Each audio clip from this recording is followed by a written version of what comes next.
রাষ্ট্র সংস্কার, এই যে রাষ্ট্র সংস্কার ব্যাপারটা, এটা একটা প্রেজেন্ট কন্টিনিউয়াস টেন্স। একদিনে কোনো রাষ্ট্র বদলে যায় না। এই মুহূর্তে পৃথিবীর সবচেয়ে বড় রাষ্ট্র বা সবচেয়ে বলা হয় যে সবচেয়ে ওল্ডেস্ট ডেমোক্রেসির মধ্যে একটি আমেরিকা, 250 বছরের তাদের গণতন্ত্রের বয়স, তারাও নানাভাবে স্ট্রাগল করছে।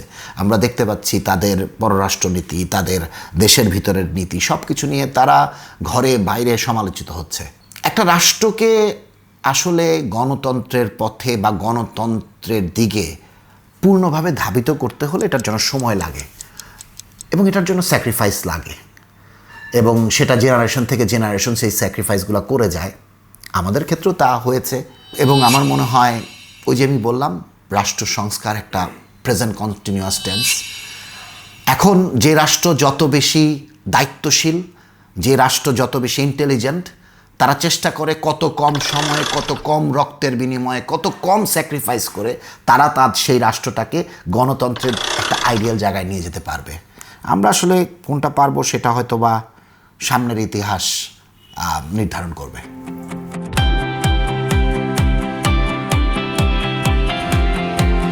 আসলে বাংলাদেশে যে গণঅভ্যুত্থানটা হয়েছে, আসলে ওই যে আমি বললাম যে ইন্টেলিজেন্স, যে একটা মানুষ বা একটা জাতি তখন ইন্টেলিজেন্ট হয় যখন সে অন্যের ভুল থেকে শিখে।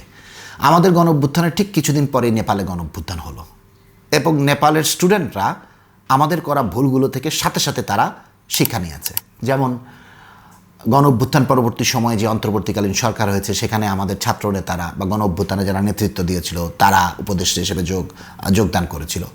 আমিও গণঅভ্যুত্থানের সময় মনে হয়েছে যে হ্যাঁ, ওই সরকারে ছাত্র নেতাদের থাকা উচিত, কিন্তু পরবর্তীতে আমরা দেখেছি ওইটার কারণে তারা নানাভাবে সমালোচিত হয়েছে। ছাত্ররা যেই দল অন্তর্বর্তী সরকার থাকাকালীন সময় করেছে, এনসিপি, সেই দল জনগণের ম্যান্ডেট পায় নাই।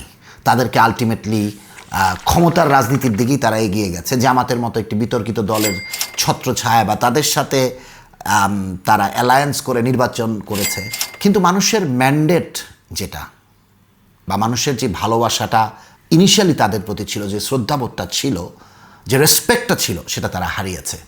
গণঅভ্যুত্থান পরবর্তী সময়ে আমরা কোনো বিপ্লবী সরকার করি নাই। আমরা যে যার দলের ক্ষমতায় কিভাবে তার দলকে ফিরিয়ে আনা যায়, সেটা বিএনপি হোক, সেটা জামাত হোক, কিংবা পরবর্তীতে নতুন দল এনসিপি হোক, আমরা দেখেছি যে কিভাবে আমাদের ঐক্যে ফাটল ধরেছে। রাষ্ট্র সংস্কারের থেকেও ক্ষমতা হয়ে গিয়েছিল আমাদের মানে মূল লক্ষ্য, যার কারণে আমাদের গণ অভ্যুত্থান যেভাবে হয়েছিল, যে স্পিরিট নিয়ে হয়েছিল, সেটা সফল হয় নাই।